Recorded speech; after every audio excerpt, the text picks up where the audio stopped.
नमस्कार श्रोता, रेडियो कान्तिपुरको प्रभातकालीन नियमित कार्यक्रम द हेडलाइनर्समा यहाँलाई स्वागत छ। कार्यक्रम लिएर आज म प्रकाश पाठक उपस्थित भएको छु।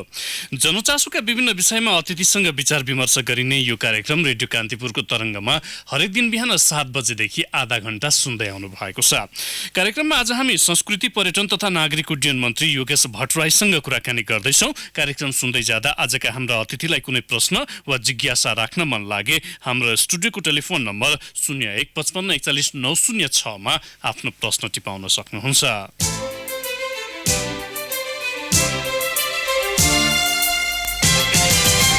20 लाख विदेशी पर्यटक भित्र्याउने लक्ष्य सहित सरकारले आज नेपाल भ्रमण वर्ष 2020 को सुरुवात गर्दैछ। मुलुकको आर्थिक क्षेत्रमा महत्त्वपूर्ण योगदान पुर्याउँदै आएको पर्यटन क्षेत्रबाट थप अर्थोपार्जनसँगै नेपाललाई उत्कृष्ट पर्यटकीय गन्तव्यको रूपमा परिभाषित गर्नु नेपाल भ्रमण वर्षको मुख्य लक्ष्य हो। केही विषयलाई थाती राखेर हेर्दा संख्यात्मक रूपमा सरकारले राखेको लक्ष्य त्यति कठिन नभए पनि नेपाल भ्रमण वर्षले मुलुकको आर्थिक स्तरमा पार्ने प्रभावको लेखाजोखा भने सुरु भएको छ। अझ भनौँ, टाउको गनेर आशा गरे अनुरूपको विदेशी मुद्रा स्वदेश भित्रन सक्दैन भन्नेको जमात पनि ठुलै रहेको छ। आजको कार्यक्रममा हामी यी र सम्बन्धित विषयमा केन्द्रित रहेर संस्कृति, पर्यटन तथा नागरिक उड्डयन मन्त्री योगेश भट्टराईसँग कुराकानी गर्दैछौँ। मन्त्री भट्टराई यति बेला हाम्रो टेलिफोन सम्पर्कमा हुनुहुन्छ। मन्त्रीज्यू नमस्कार, स्वागत छ कार्यक्रममा। नमस्कार, धन्यवाद। 2020 को उपलक्ष्यमा साथै नेपाल भ्रमण वर्ष 2020 शुभारम्भ भएको अवसरमा तपाईँ मार्फत सम्पूर्ण देशभित्र देश बाहिर रहनुभएका नेपाली दाजुभाइ दिदीबहिनीहरू र समस्त सम्पूर्ण जनसमुदायलाई हार्दिक शुभकामना भन्न चाहन्छु। सन् 2011 मा पर्यटन वर्ष मनाएका थियौँ हामीले। झण्डै एक दशकपछि हामीले नेपाल भ्रमण वर्ष 2020 को शुभारम्भ गर्दैछौँ। पाहुना स्वागतको समग्र तयारी कस्तो छ?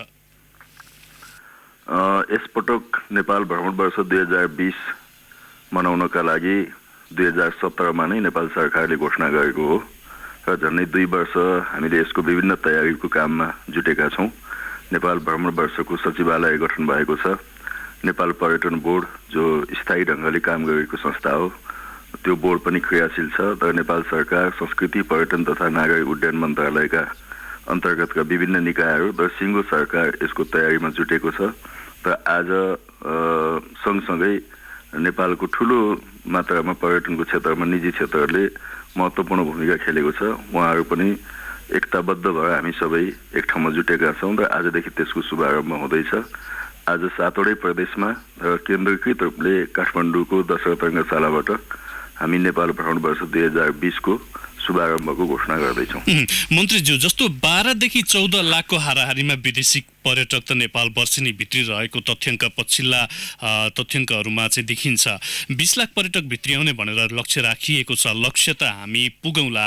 नेपाल आएपछि विदेशीले सकारात्मक प्रभाव लिएर फर्कने वातावरण निर्माण हुन्छ यसपटक? नेपालमा धेरै लामो समय हामीले राजनीतिक मुद्दामा आफूलाई केन्द्रित गर्यौँ र संविधान निर्माणसँगै नेपालको राजनीतिक व्यवस्थाको छिनोफानो भएको छ। नेपाल अब एउटा राजनीतिक स्थायित्व प्राप्त भएको, स्थिर राजनीतिक अवस्था भएको र मुलुकका सबै राजनीतिक दलहरू बिचमा एउटा हार्दिक सम्बन्ध स्थापित भएको र साथै विकास र समृद्धिको चाहना, उत्कट चाहना बोकेको एउटा नवोदित राष्ट्रको रूपमा अब अगाडि बढ्दैछ।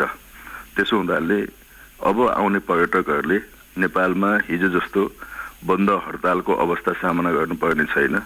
राजनीतिक अस्थिरताका कारणले हुने ढिलासुस्ती र निर्णयहीनताको अवस्था उहाँहरूले देख्नुपर्ने छैन। र स्थानीय तहमा समेत सबै गरिकन झन्डै 36,000 भन्दा बढी करिब 40,000 जनप्रतिनिधिहरू क्रियाशील छन्।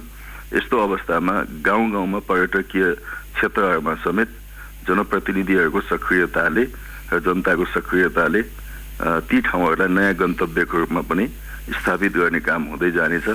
र अब नेपाल विश्वकै एउटा शान्त, सुन्दर र घुम्नको निम्ति सबभन्दा लायक मुलुकको रूपमा परिचित हुँदै जानेछ। अब यो भिजिट नेपाल 2020 लाई मास टुरिज्मको अवधारणामा मनाउने भनेर सरकारले बारम्बार भनि पनि रहेको छ। अब 15औं पञ्चवर्षीय योजनाको अन्त्यसम्ममा जीडीपीमा पर्यटन क्षेत्रको योगदान 10% पुर्याउने भनेर पनि लक्ष्य राखिएको छ। यो 20 को समदूरी कायम हुन सक्ने अवस्था देख्नुहुन्छ तपाईँ? नेपाल सरकारले विगत लामो समयदेखि अर्थतन्त्रको मुख्य आधारको रूपमा कृषि, जलस्रोत र पर्यटनलाई लिँदै आएको छ। र त्यसमा पनि पर्यटन एउटा दिगो आर्थिक विकासको आधार हो भन्ने कुरा हामी सबैले बुझेकै छौँ, जसले एउटा मानिसलाई जिन्दगीभरि नै रोजगारको रूपमा कायम राख्न सक्छ। साथै अहिले हाम्रो जुन ढङ्गले विदेश यो एउटा व्यापार घाटाको अवस्था छ, त्यो व्यापार घाटालाई सन्तुलनमा ल्याउने महत्त्वपूर्ण आधार पनि पर्यटन हो। विदेशी मुद्राको आर्जन गर्न सक्ने एउटा मुख्य क्षेत्र पर्यटन क्षेत्र हो। साथै अन्तर्राष्ट्रिय समुदायको बीचमा नेपाललाई चिनाउने, नेपालको बारेमा परिचयहरू दिने र नेपालले उठाइरहेका मुद्दाहरूलाई अन्तर्राष्ट्रिय मञ्चसम्म पनि लाने कुरामा पर्यटन क्षेत्र एउटा महत्त्वपूर्ण आधार हुन्छ। यहाँले भने जस्तै 15औं पञ्चवर्षीय योजनामा अहिले 3% कायम भएको जीडीपीको योगदानलाई 10%सम्म पुर्याउने र जसरी अहिले $44 जति एउटा पर्यटकले खर्च गर्छन् एभरेजमा, त्यो अत्यन्तै न्यून हो। त्यसलाई कमसेकम $80 माथि उकाल्ने, 1.5 देखि 2 लाखसम्म वार्षिक नयाँ रोजगारी पर्यटनबाट सिर्जना गर्ने, पर्यटकको बसाइ लम्ब्याउने र अर्थतन्त्रको मुख्य आधार चाहिँ नै पर्यटन क्षेत्रलाई बनाउने लक्ष्य छन्। ती लक्ष्यलाई हासिल गर्न 2020 एउटा आधार वर्षको रूपमा हुनेछ। 2020ले मात्रै त्यो सबै सम्भव छैन। त्यसकारणले नै मैले मन्त्रालयभित्र छलफल गरिकन नेपाल सरकारसँगका विभिन्न निकायहरूसँग छलफल गरेर चाहिँ नै 2020लाई एउटा प्रस्थान बिन्दु मान्दै 2020 देखि 30सम्म 2030 को अवधारणासहित नेपालको पर्यटन प्रवर्तनमा 1 दशकको अभियान चलाउनुपर्छ भनेर भनेको छु। त्यो 1 दशकको अभियान चलाउँदा मुख्य चाहिँ आज पर्यटनको कुरा आलोचना हुने पूर्वाधारको हो। हवाई पूर्वाधार, सडक यातायात लगायतका कतिपय कुराको आलोचना भएको छ। त्यो आलोचनामा कतिपय सत्यताहरू पनि छन्। 1 दशक हामी राम्रोसितले काम उठाउन सक्यौँ भने मुख्य चाहिँ हवाई पूर्वाधारका मुख्य पक्षहरू चाहिँ समाधान गर्न सकिन्छ। 2वटा नयाँ एयरपोर्टहरू हाम्रो सञ्चालनमा आउँदैछन्, गौतम बुद्ध लुम्बिनी र पोखरा। गौतम बुद्ध छिटै आउँदैछ भने पोखरा 2021 को प्रारम्भमा सञ्चालनमा आउनेछ। र यही बीचमा हामी निजगढ अन्तर्राष्ट्रिय विमानस्थलको निर्माण कार्य पनि अगाडि बढाउनेछौँ र 5 वर्षभित्र निजगढ अन्तर्राष्ट्रिय विमानस्थल पनि बन्नेछ र निर्माण कार्य प्रारम्भ भएको मितिले गर्ने अवस्था बन्यो भने पर्यटनको लागि चाहिने मुख्य पूर्वाधारहरू बन्नेछन् र त्यसबीचमै निजी क्षेत्रले आफ्नो व्यावसायिक ढङ्गले पनि उहाँहरूले होटलहरूको स्थापना गर्नेदेखि लिएर अरू थुप्रै निजी क्षेत्रले गर्ने काम पनि एकसाथ उहाँहरूले गर्दै जानुहुनेछ र नेपालमा आज हामी 20 लाख पर्यटक ल्याउने कुरालाई निकै कठिन मेहनत गर्नुपर्ने अवस्थामा छौँ भने त्यो अवस्थामा पुग्दा वार्षिक 1 करोडसम्म पर्यटक आउने स्थिति म देख्छु। एउटा उत्सवका रूपमा हामी भ्रमण वर्ष त मनाउँदैछौँ, तर धरातलीय यथार्थ केही फरक नै देखिएको छ। पर्यटक आकर्षित गर्न सरकारी तवरहरूबाटै योजनाहरू आउँछन् अथवा यही अवस्थाले निरन्तरता पाउने अवस्था छ अबका केही दिनमा? त्यसकारणले नै यहाँलाई मैले निवेदन गरेको कि यो 2020 को 1 वर्षले मात्रै हामीलाई पुग्दैन। यो 2020 को 1 वर्षमा हामी मूलतः प्रचार प्रसारमा जोड दिन्छौँ। अन्तर्राष्ट्रिय मञ्चहरूमा, अन्तर्राष्ट्रिय मेला महोत्सवमा नेपालको बारेमा हामीले प्रस्तुति गर्छौँ। देशभित्र आउने पर्यटकहरूलाई एउटा राम्रो आतिथ्यता दिन्छौँ र एउटा मिठो अनुभवसहित उहाँहरू जानुहुनेछ र फेरि नेपाल आउने एउटा स्थिति बनाउनेछौँ। देशभित्र पर्यटनको सन्दर्भमा एउटा मनोविज्ञान बनाउनेछौँ, राष्ट्रिय मनोविज्ञान बन्छ। सरकार र निजी क्षेत्र एकसाथ यसमा अगाडि बढ्छ। यो 2020मा हुने उपलब्धि यी हुन् र 20 लाख पनि पुग्छ, फेरि नपुग्ने होइन। 20 लाखको सङ्ख्या त्यति ठुलो सङ्ख्या पनि होइन, पुग्छ। तर त्यसले मात्रै पुगेन। त्यसकारण अघि यहाँले भने जस्तै दीर्घकालीन ढङ्गले जानको निम्ति तयारीको लागि नै 1 दशक हामीले राम्रोसितले काम गर्नुपर्छ। राज्यले चलाएको अभियानमा सबैको साथ र सहयोग त अवश्य पनि हुन्छ मन्त्रीज्यू। हामी अतिथि देवो पनि भन्छौँ। अवसर पर्दा देवोबाट ठुलो फाइदा लिने जमात पनि हाम्रै देशभित्र रहेको छ। यस्ता विकृतिलाई रोक्नका लागि चाहिँ राज्यले नै गर्ने पहल के रहन्छ अब? होइन, सकारात्मक नकारात्मक दुवै पाटोहरू हुन्छन्। केही कमजोरी अवश्य पनि होला नेपालको पर्यटन क्षेत्रमा। विशेष गरी एउटै पर्यटकबाट अनावश्यक ढङ्गले कतिपय पैसाहरू असुल्ने, दुःख दिने गलत धन्दा गर्ने पर्यटकहरू मार्फत पनि केही घटनाहरू नभएका होइनन्। त्यसलाई विगतमा पनि नेपाल सरकारले आवश्यक छानबिन गर्दै कारबाहीको दायरामा पनि ल्याएको छ। र हामीले मापदण्डहरू पनि कडाइका साथ बनाउँदैछौँ। नेपालमा जति पर्यटकहरू थपिँदै जानुहुन्छ त्यति नै हाम्रा चुनौतीहरू पनि थपिन्छन्। सुरक्षाको चुनौतीहरू थपिन्छ, अन्य चुनौतीहरू थपिन्छन्। त्यसकारण हामीले नेपाल घुम्नको निम्ति सुरक्षित छ, कुनै एउटा पर्यटक पनि एक्लै दूरदराज गाउँसम्म पनि घुम्न सक्छ भन्ने मान्यतालाई स्थापित गर्नुपर्ने छ। त्यो मान्यता स्थापित हुन्छ नै, किनभने नेपाल कुनै असुरक्षित मुलुक होइन। हामी अत्यन्तै सुरक्षित अवस्थामा छौँ।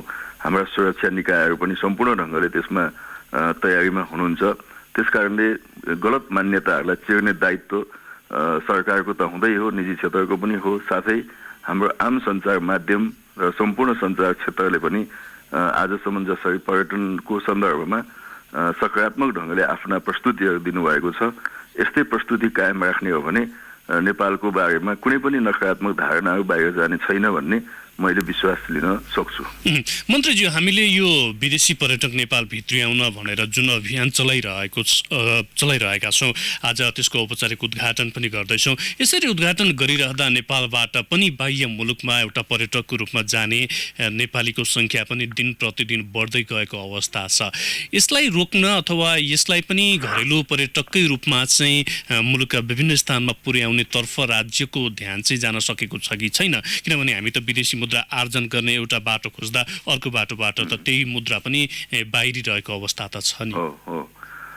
केही दिन अगाडि नेपाल राष्ट्र ब्याङ्कका गभर्नरज्यूले एउटा मन्तव्य दिनुभयो र त्यो मन्तव्यमा वार्षिक नेपालीहरू बाहिर घुम्न जाँदा झन्डै 92 अरब जति खर्च गर्नुहुन्छ र विदेशबाट विदेशीहरू नेपालमा घुम्न आउँदा करिब 75 अरब जति खर्च गर्नुहुन्छ भनेपछि यहाँ पनि तपाईँले भने जस्तै तथ्याङ्क देखिन्छ। यदि यो तथ्याङ्क सत्य हो भने त्यस कारणले नै हामीले पर्यटकको सङ्ख्या बढाउनु पर्नेछ, साथै उहाँहरूको खर्च गर्न सक्ने क्षमता बढाउनु पर्नेछ। साथै अब सङ्ख्यात्मक पर्यटकमा मात्रै होइन, गुणात्मक पर्यटनमा जोड दिनुपर्छ। त्यसको मतलब $44 खर्च गर्ने पर्यटकहरू, औसतमा $44 भनेपछि त दैनिक त्योभन्दा कम पनि खर्च गर्ने पर्यटकहरू यहाँ देखिने भए।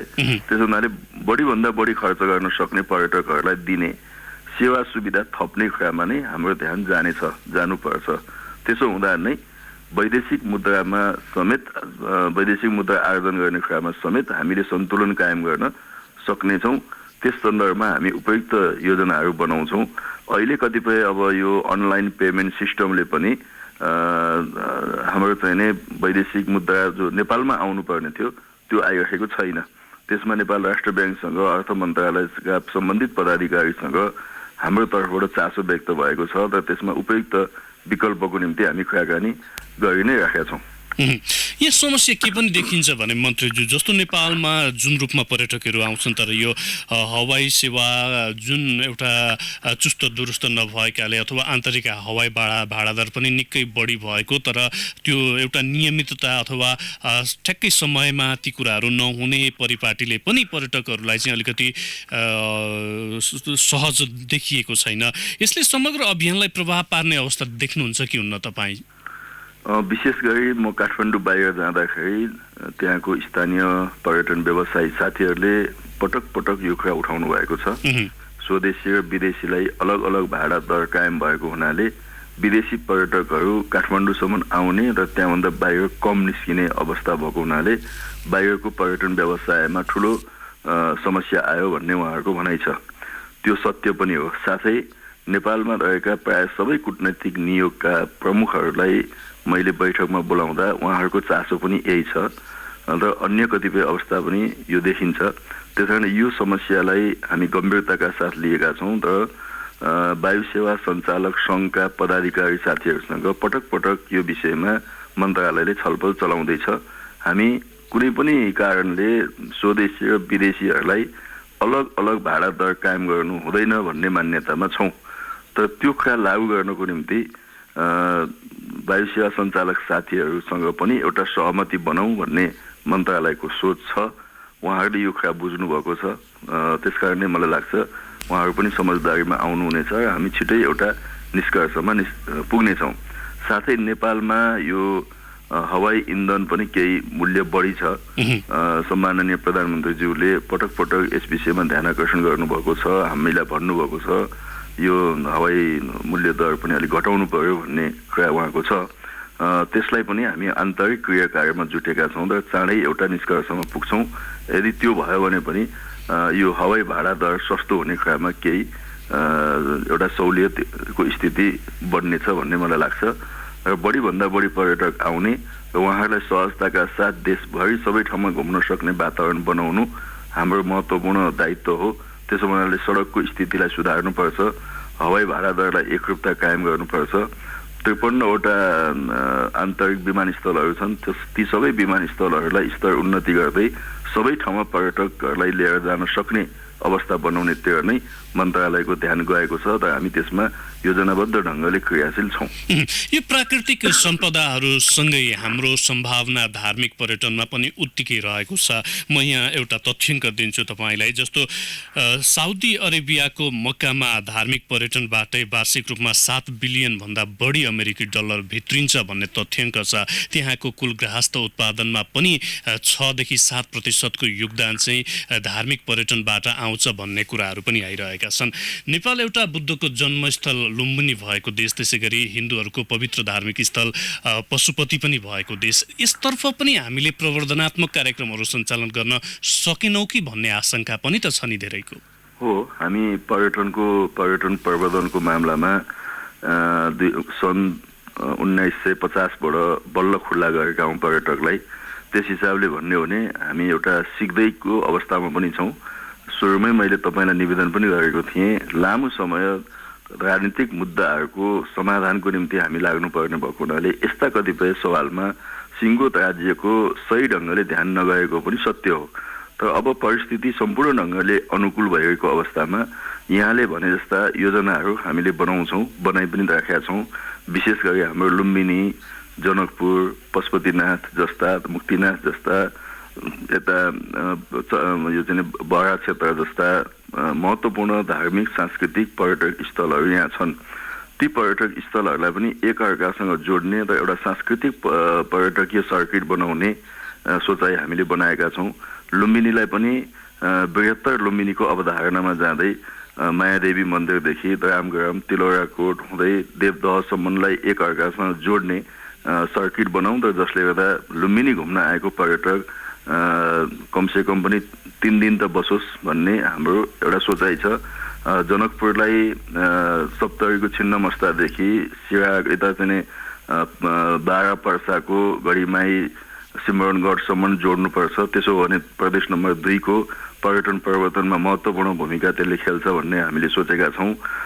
त्यसै गरिकन रामायण सर्किटको कुरा आएको छ। हाम्रो नेपाल र भारतका प्रधानमन्त्रीज्यूहरूले सामूहिक ढङ्गले त्यो घोषणा गर्नुभएको छ। रामायण सर्किटको, बुद्ध सर्किटको कुराहरू छ, शिव सर्किटको कुरा छ काठमाडौँमा। यी तमाम कुरामा हाम्रो ध्यान गएको छ र अब हामी योजनाबद्ध ढङ्गले यसलाई कार्यान्वयन गर्ने दिशातिर जान्छौँ र नेपालको धार्मिक र सांस्कृतिक क्षेत्र पर्यटनको हिसाबले एउटा महत्त्वपूर्ण आधार हो। यहाँले अघि कुरा उठाउनुभयो, खास गरेर भूकम्प पछिको सांस्कृतिक क्षेत्रहरूको पुनर्निर्माण हुँदा निकै नै ठुलो क्षति हामीले बेहोर्यौँ भूकम्पको कारणले। अहिले करिब 60% भन्दा माथि पुनर्निर्माणको काम सम्पदाको क्षेत्रमा भएको छ। अब हामी 1.5 देखि 2 वर्षभित्रमा सम्पूर्ण सम्पदाहरूको पुनर्निर्माणको काम सम्पन्न गर्नेछौँ। यो एकदमै छिटो गतिमा पनि अगाडि बढेको छ र सम्पदाहरूको पुनर्निर्माणसँगै सांस्कृतिक र धार्मिक पर्यटकलाई पनि जोडेर नेपाल प्रकृतिको हिसाबले हिमाल मात्रै भएको देश होइन। मानिसहरूले भन्छन् पर्यटनको निम्ति एउटा सिजन चाहिन्छ भन्छन्। मलाई लाग्छ नेपाल सबै सिजनको निम्ति उपयुक्त पर्यटकीय गन्तव्य हो। तपाईँ जाडो मौसममा, विन्टरमा आउनुभयो भने तराई मधेसतिर हाम्रा पर्याप्त जाने घुम्ने ठाउँहरू छन्। गर्मी सिजनमा आउनु भने हिमाल छ, पहाड छ, सबै छन्। त्यसैले नेपाल सबै सिजनको निम्ति त्यत्तिकै उपयुक्त पर्यटकीय गन्तव्य हो भनेर विश्व सामु हामीले स्थापित गर्नुपर्नेछ। त्यो काम आगामी दिनमा हामी गर्दै जानेछौँ। मन्त्रीज्यू, यहाँलाई केही बेर कार्यक्रममा रोक्नुपर्ने बेला भएको छ। हामी ब्रेकमा जान्छौँ। ब्रेकपछि केही श्रोताका पनि प्रश्न लिएर हामी थप छलफल गर्नेछौँ। कृपया टेलिफोन सम्पर्कमै बसिदिन आग्रह गर्दछु। अहिलेलाई भने ब्रेकको पालो। ब्रेकपछि कार्यक्रममा यहाँलाई पुनः स्वागत छ। तपाईँ रेडियो कान्तिपुरको तरङ्गमा कार्यक्रम द हेडलाइनर्स सुनिरहनु भएको छ। कार्यक्रममा आज हामी संस्कृति पर्यटन तथा नागरिक उड्डयन मन्त्री योगेश भट्टराईसँग नेपाल भ्रमण वर्ष 2020 का सन्दर्भमा केन्द्रित रहेर कुराकानी गरिरहेका छौँ। मन्त्रीज्यू, यहाँलाई कार्यक्रममा पुनः स्वागत छ। धन्यवाद। धेरै श्रोताको प्रश्न छ, हामीसँग संक्षिप्त जवाबको अपेक्षा गर्छु। हामीसँग 4 मिनट समय छ। 2 मिनट लक्ष्मी दाईले हामीलाई थपिदिनु भएको छ। 6 मिनट भएको छ समय। वीरेन्द्र शाहले सुनसरीबाट सोध्नु भएको छ। उहाँ चाहिँ इनरुवा उद्योग वाणिज्य सङ्घको अध्यक्ष पनि हुनुहुन्छ, हाम्रा नियमित श्रोता पनि हुनुहुन्छ। भ्रमण वर्ष सफल पार्न सरकारले स्थानीय तहसँग समन्वय गर्न नसकेको हो कि नचाहेको भनेर सोध्नु भएको छ उहाँले। यसमा के छ भने केन्द्रमा स्वयं संस्कृति पर्यटन नागरिक उड्डयन मन्त्रीको अध्यक्षतामा मूल आयोजक समिति छ। प्रदेशमा सम्बन्धित प्रदेशका पर्यटन मन्त्रीज्यूहरूको अध्यक्षतामा प्रदेश स्तरीय तयारी समिति छ र स्थानीय तहमा पनि सम्बन्धित तहका प्रमुखज्यूहरूको अध्यक्षतामा तयारी समिति गठन गरेर चाहिँ काम गर्नुहोस् भनेर हामीले निर्देशन गरेका छौँ। कतिपय ठाउँमा यो कार्यान्वयन भएको होला, कतिपय ठाउँमा भएको छैन होला। अब आजको दिन नेपाल भ्रमण वर्षको शुभारम्भको दिन हो। हामी सबै उत्सवमय अवस्थामा छौँ आज। भोलिदेखि यसमा आवश्यक अनुगमन हामी गर्छौँ र जहाँ स्थानीय तहहरूले यसमा सहभागिता जनाउनु भएको छैन उहाँहरूसँग समन्वय गरेर कार्यान्वयन गर्ने दिशातिर जान्छौँ। हामीलाई अनलाइनमा सुनेर युएबाट युवराज मिश्रले प्रश्न सोध्नु भएको छ। भिजिट नेपाल 2020 प्रचार गरे जस्तो सहज पक्कै पनि छैन होला। कार्यान्वयनमा चुनौती चाहिँ के देख्नुहुन्छ तपाईँ? कार्यान्वयनमा चुनौतीहरू त हुन्छन् नै, खास गरेर पूर्वाधारको समस्याहरू। अहिले पनि हाम्रो त्रिभुवन विमानस्थल एक मात्र एयरपोर्ट छ जहाँ 72 लाख पर्यटक प्यासेन्जरहरू हरेक वर्ष चाहिँ नै त्यो एयरपोर्टले सेवा दिएको छ। करिब 90 लाखसम्म दिन सक्ने क्षमता त्यसको छ। यतिले मात्रै 20 लाख त्यो प्लस पर्यटक आउने आधार बन्दैन। त्यसैले हामी छिटै गौतम बुद्ध विमानस्थल सञ्चालनमा जाँदैछौँ। पोखरा विमानस्थल सञ्चालनमा जाने र निजगढ बनाउनै पर्ने आवश्यकता त्यस कारणले पनि मैले पटक पटक भन्दै आएको छु। र यसमा विशेष गरी विश्वभरि चाहिँ हाम्रा कूटनैतिक नियोगहरू छन्। ती कूटनैतिक नियोगहरूलाई पनि पर्यटन क्षेत्र पनि अब तपाईँहरूको कामको मुख्य आधार हो भनेर हामीले बुझाउँदैछौँ। हामीसँग काममा समन्वय गर्ने र यो मूल आयोजक समितिको सदस्यकै रूपमा गैर आवासीय नेपाली सङ्घ पनि छ। करिब 80 भन्दा बढी देशमा उहाँहरूको स्थानीय संस्थाहरू छन्। ती सबै सङ्घ संस्थालाई यो भ्रमण वर्षमा एकीकृत ढङ्गले परिचालन गर्नुपर्छ भन्ने योजना हामीले बनाएका छौँ। एनआरएनको साथीहरूले एउटा महत्त्वपूर्ण अभियान चलाउँदै हुनुहुन्छ। एक नेपाली एक विदेशी नेपाल पठाऊ अभियान। एउटा साथीलाई नेपाल पठाउनु पर्यो, विदेशी साथीलाई भन्ने उहाँहरूले चलाउनु भएको छ। यी विभिन्न तरिकाबाट हामी कोसिस गर्दैछौँ र यो कोसिसमा सिङ्गो नेपाली समुदाय एकताबद्ध छ। देवी प्रसाद खरेलले सोध्नु भएको छ मैती देवीबाट, बिचौलिया र सिन्डिकेटले सबै आक्रान्त छ नेपालमा, पर्यटन क्षेत्र पनि अछुतो छैन। यसलाई समाधान गर्न के गर्नुहुन्छ? अब त गर्ने बेला भएन र? अब हिजो कमजोर राज्य भएको बेलामा, अस्थिर सरकार भएको बेलामा यस्ता बिचौलियाहरू पनि अलिकति बलिया भएर आए होलान्। तर अब त्यो स्थिति बदलिएको छ। अब बिचौलिया हुन् अथवा कुनै पनि ढङ्गले गलत धन्दामा लागेका मानिसहरू हुन्, उनीहरूले त्यो धन्दा छोड्नुपर्छ। छोडेनन् भने कारबाही हुन्छ। सरकार चाहिँ प्रभावशाली ढङ्गले कार्यान्वयनको दिशामा जान्छ। श्याम खतिवडाले सुनसरीबाट र छविरमण अधिकारीले सिनामङ्गलबाट एउटै आशयको प्रश्न सोध्नु भएको छ। पर्यटकहरूलाई प्रत्यक्ष प्रभाव पार्ने ससाना कुराहरू जस्तै सवारी भाडामा ठग्ने, पर्यटकलाई दुःख दिने जस्ता कामहरू अहिले पनि भइरहेको अवस्था छ। यो हामी नेपालीलाई नै जनचेतना पुर्याउनेतर्फ चाहिँ तपाईँहरूको ध्यान किन जान नसकेको भनेर सोध्नु भएको छ। यो 2020ले नेपाली जनसमुदायको बिचमा पर्यटन सम्बन्धी एउटा ठुलो चेतना ल्याउँछ भन्ने मलाई लाग्छ। केही एकाध समस्याहरू होलान्, केही एकाध मान्छेले गलत धन्दा पनि गरेका होलान्। तर म यहाँ मार्फत सम्पूर्ण दाजुभाइ दिदीबहिनीलाई भन्न चाहन्छु, नेपालमा 99% मान्छेहरू सज्जन छन्, इमान्दार छन्। पर्यटकहरूलाई अतिथि देवो भनेर चाहिँ स्वागत पनि गरेका छन्, सत्कार पनि गरेका छन्। पर्यटकहरूको काहीँ झोला हरायो, पर्स हरायो भने पुलिससँग लगेर चाहिँ त्यो झोला पर्स फिर्ता पनि गरेका छन्। पर्यटकहरूलाई काहीँ आपद विपद पर्यो भने उद्धार पनि गरेका छन्। यस्ता महत्त्वपूर्ण सकारात्मक काम भएको कुरा पनि हामीले प्रचार चाहिँ गर्नुपर्छ। झापाबाट सोध्नु भएको छ युद्ध प्रसाद लामी छानेले, पर्यटकलाई सामान्य आधारभूत सुविधा पनि नभएका स्थानहरू पनि पर्यटकीय स्थलका रूपमा रहेका छन् नेपालमा। त्यस्ता स्थलहरूसम्म सडक पहुँच पुर्याउने अथवा पर्यटकहरूलाई चाहिँ त्यहाँसम्म पुर्याउने अवस्थाको सृजना गर्न यो नेपाल भ्रमण वर्ष सफल हुन्छ? यही 2020 को एक वर्षमा ती सबै काम हुँदैनन्, तर त्यो कामको प्रस्थान बिन्दु हो भनेर मैले भनेको छु। 10 वर्ष त्यसकारणले नै नेपालको भ्रमण वर्षका निम्ति 2030 को अवधारणाका साथ अगाडि जाउँ भन्ने मेरो भनाइ छ। 10 वर्ष राम्रोसितले काम गर्यौँ भने यहाँहरूले उठाएका धेरै गुनासाहरू र धेरै समस्याहरू सम्बोधन हुन सक्छन्। हवस् त मन्त्रीज्यू, हाम्रो कार्यक्रमको निर्धारित समय सकिएको छ। यहाँको अमूल्य समय र विचारका लागि धन्यवाद। सँगै आज एउटा भव्य समारोहका बीच नेपाल भ्रमण वर्ष 2020 को शुभारम्भ हुँदैछ, त्यसको सफलताको कामना पनि गर्दछौँ हामी। धन्यवाद रेडियो कान्तिपुर र सम्पूर्ण श्रोताहरूलाई। नेपाल भ्रमण वर्षको शुभारम्भ भएको दिन नेपाल सरकारका नीति योजनाहरू र कार्यक्रमको बारेमा आम जनसमुदायलाई जानकारी दिनको निम्ति मलाई बोलाउनु भयो र केही बोल्ने अवसर दिनुभयो। सम्पूर्ण श्रोताहरू र रेडियो कान्तिपुरलाई धन्यवाद भन्न चाहन्छु। नयाँ वर्ष 2020 र यो 2020 भ्रमण वर्षको शुभारम्भको अवसरमा फेरि एकपटक देशभित्र देश बाहिर रहनुभएका सम्पूर्ण नेपाली दाजुभाइ दिदीबहिनीहरूलाई हार्दिक शुभकामना भन्न चाहन्छु। हवस् त श्रोता, आजका लागि कार्यक्रमको निर्धारित समय सकिएको छ। कार्यक्रममा आज हामीले संस्कृति पर्यटन तथा नागरिक उड्डयन मन्त्री योगेश भट्टराईसँग आजबाट सुरु हुन लागेको नेपाल भ्रमण वर्ष 2020 का विषयमा केन्द्रित रहेर कुराकानी गर्यौं। फरक प्रसङ्गमा अर्का अतिथिसँगको छलफल लिएर भोलि फेरि आउनेछौँ। आजको कार्यक्रमबाट न्युज डेस्कका सबै सहकर्मीसँगै प्राविधिक मित्र लक्ष्मी प्रसाद पोखरेल र म प्रकाश पाठक पनि बिदा हुन्छौँ। नमस्कार।